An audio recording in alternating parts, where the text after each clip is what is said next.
Hello, good evening po sa inyong lahat. Ito po yung dinner po natin, sinigang na bangos, as requested by my hubby, kasi nag-cravings po siya ng may sabaw.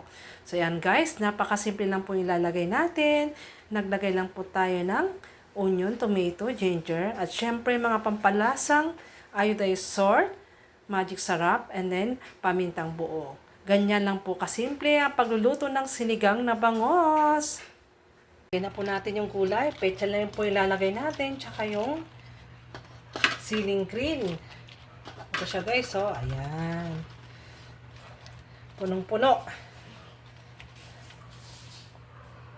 Ito na po yung niluto nating sinigang na bangos.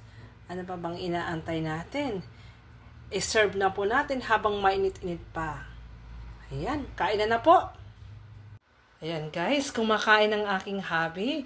Tanong natin sa kanya kung ano masasabi niya sa niluto ko. Ito yung dessert niya na melon. Tsaka syempre ng aking nilutong sinigang na bangos. Wow, ang sarap. Ito yung matagal ko na hindi natitikman. Yan, salamat sa iyong pag-prepare ng masarap na ulam. Yan, siguradong tayo lulusog na naman. Ayan, meron pa tayo dito melon. Ayan, talaga namang busog na busog sa pagmamahal. Napakasarap magluto ng aking may bahay. Ayan, salamat sa kanya. Ayan, kain po tayo guys. Ayan, thank you po sa inyong panonood. Ayan, see you on next vlog. Ayan, ayan kain po tayo.